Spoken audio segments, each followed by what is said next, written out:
it's funny because, and we've seen this many times within our school. Some people are so, I mean, I'm not trying to generalize, but there are people who are so afraid of the real world and they've gotten so comfortable with the concept of, oh, I study, that they keep on. This is not even about that, it's just the general concept of college. Yeah. They keep on staying in colleges and they start playing into all this nonsense that we get fed into us, that some people can realize is nonsense and some people simply don't. And then they become part of the nonsense, so they'll go on and do a master's on some nonsense, and then they'll do a PhD on some more even focused nonsense, and then they'll go back to where they got their bachelor's and teach. I mean, like, and they just perpetuate that's the cycle. That's a career path. I don't think that perpetuates the cycle at all. Because it perpetuates a cycle of definitely not everybody who spends their life teaching and learning is part of this group. But for example, remember that class we had? I don't want to say names, but the business class, strategic management.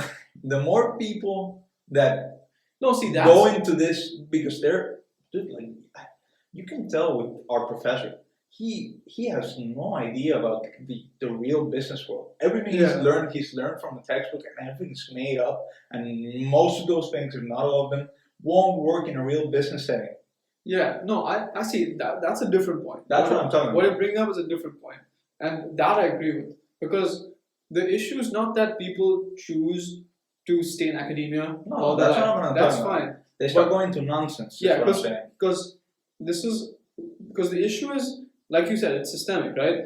And when the rules, let's call it the rules of college, were introduced to the world, right?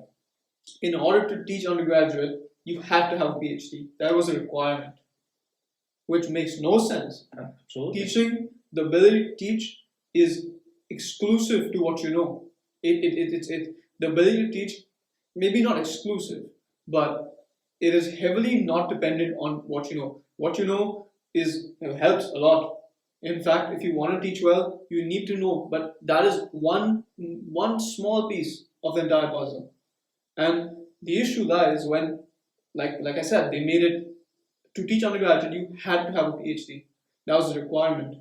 So then in that model, if you go to naturally, if you go and say I want to get my PhD to teach, then there's an issue, because the skills, more often than not, this is a generalization, but more often than not, the skills that allow you to achieve PhD is other exact skills not needed in a good teacher. Because to attain a PhD, you need such a thorough understanding of dry material and a pure,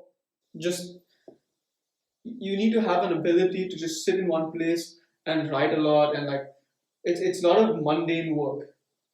And it's obviously not mundane to the person who's doing it because he enjoys the subject. Oh, 100%. But when you're teaching, mundane is relative.